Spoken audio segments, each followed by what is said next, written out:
राधे राधे साथियों, जय श्री कृष्ण। आप सबको प्रणाम। कैसे हैं आप सब?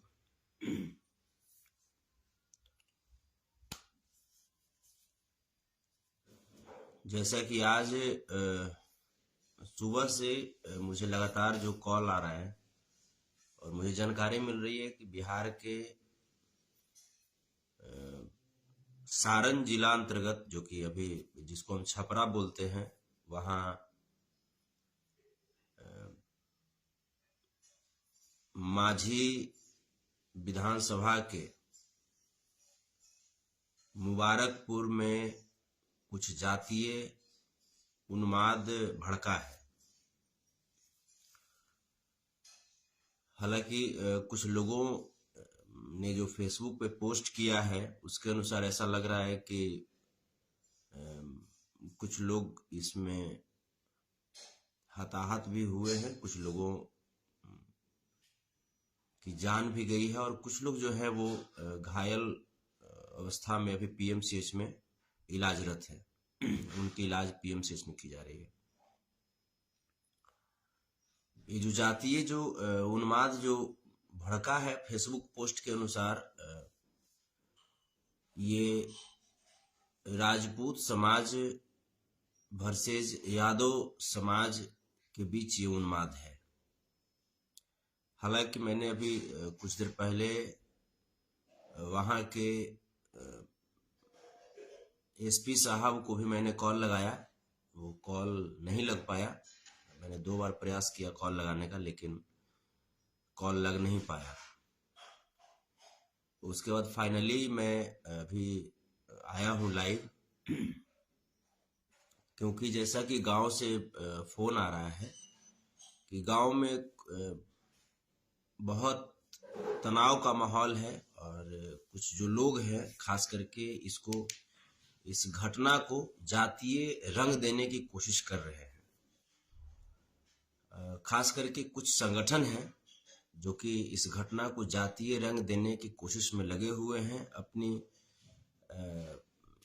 जो होता है ना, एक संगठन की तरफ से एक मैसेज डाले हैं वहाँ के आसपास के लोगों को, खास करके जो हमारे राजपूत समाज के जो लोग हैं उनके पास तक मैसेज दिए हैं कुछ संगठन हैं कि इसको जातीय रंग दिया जाए और बिहार को एक बार फिर से जातीय रंगों में सराबोर किया जाए।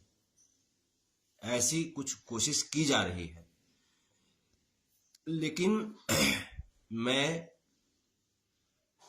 इन बातों को समझ रहा हूं क्योंकि अभी जो स्थिति जो चल रही है, 2024 का चुनाव बहुत नजदीक है।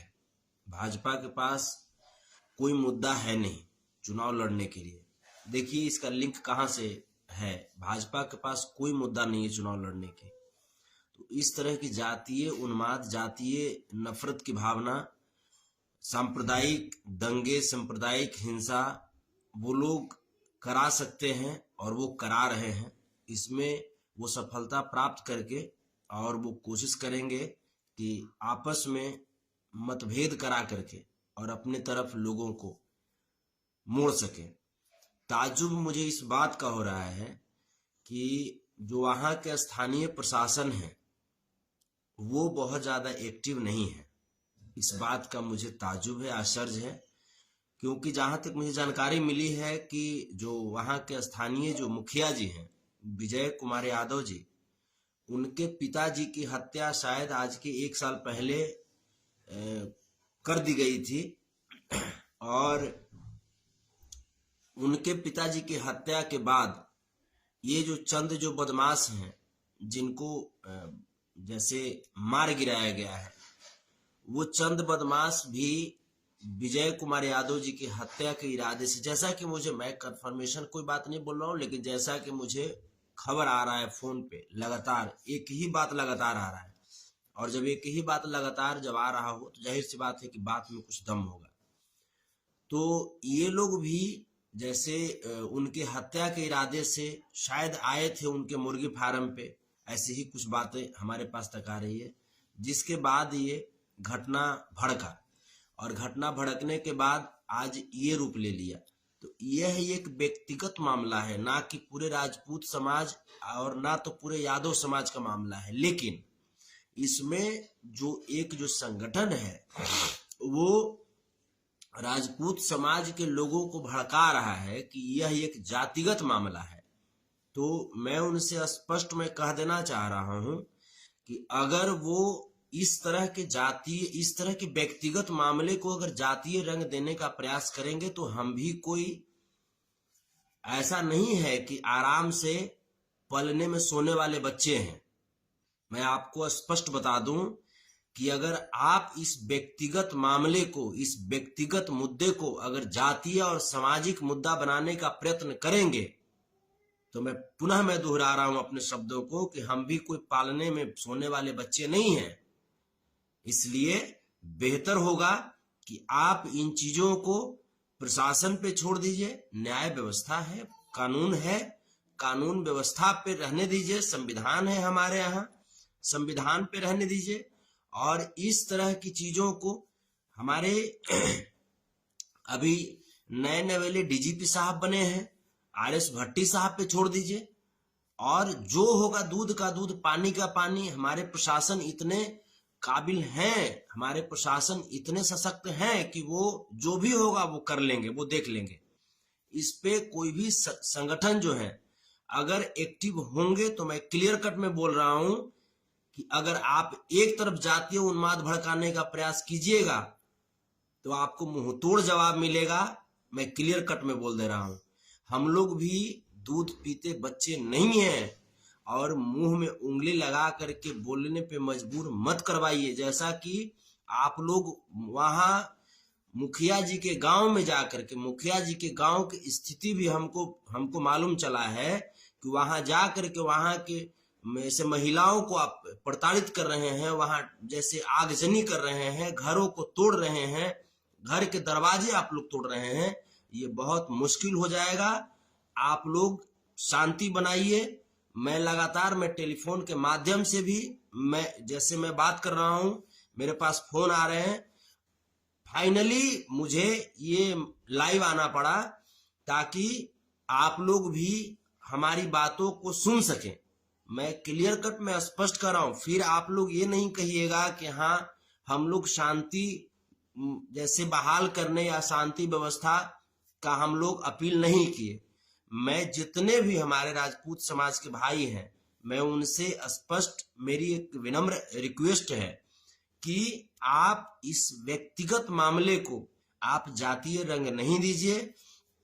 जो भी संगठन के लोग हैं, चाहे किसी भी समाज का संगठन हो, मैं उनसे विनम्र में रिक्वेस्ट कर रहा हूं, अपील कर रहा हूं कि हमारा या आपका दायित्व होता है समाज में एकता बनाए रखने का।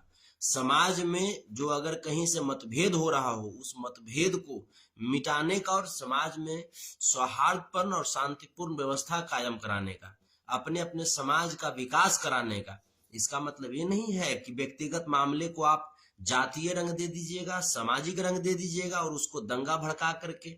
आपको क्या लगता है जैसे इस तरह के दंगा जब भड़केंगे तो सिर्फ ऐसा थोड़े है कि यादव समाज के लोगों को ही क्षति होगी या राजपूत समाज के लोगों को ही क्षति होगी। इन दोनों के अलावे आप ये बताइए कि वहां के आसपास के माहौल में यादव समाज और राजपूत समाज के अलावे और भी जाति के लोग हैं ना जी। तो आप कहीं ना कहीं इन दोनों के मैटर में आप तो किसी तीसरे को आप नुकसान पहुंचा रहे हैं, आप किसी तीसरे को नुकसान पहुंचा रहे हैं ना।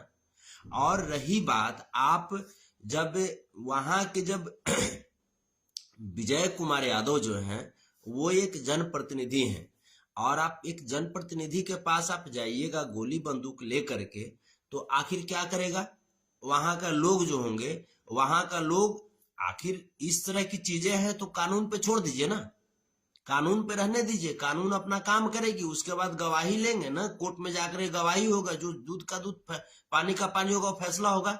लेकिन जो आप प्रयत्न कर रहे हैं वहां के लोगों को दबाने का, आप ये प्रयत्न छोड़ दीजिए। मैं स्पष्ट में बोल रहा हूं, आप ये प्रयत्न छोड़ दीजिए, वरना जो आप सोच रहे हैं अगर कहीं हम सोचेंगे तो फिर आपको भी तकलीफ होगी।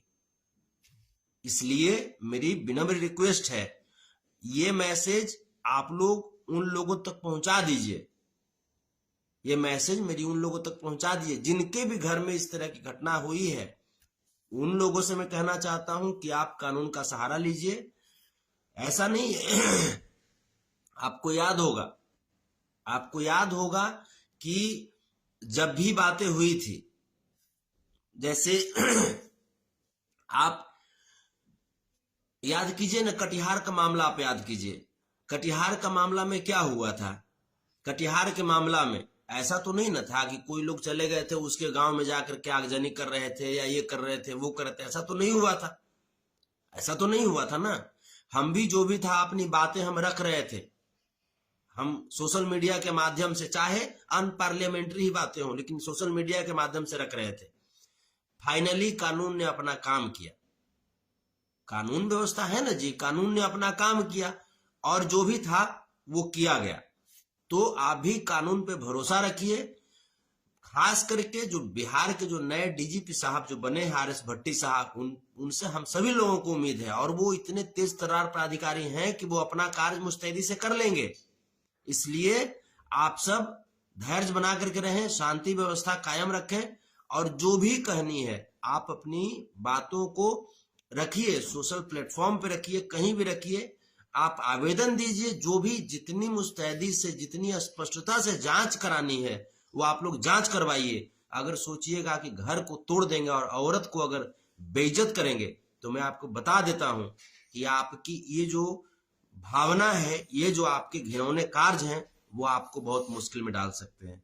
कानूनी रूप से आप बहुत कमजोर पड़ जाएंगे, और फिर ये जो लड़ाई है, इस लड़ाई में अगर आप सोचेंगे कि हम, अगर कोई संगठन हमको सह दे करके और बहुत दिन तक हमारी रक्षा करेगा, बहुत दिन तक हमारी लड़ाई लड़ेगा, तो ये आपकी सिर्फ भ्रम है।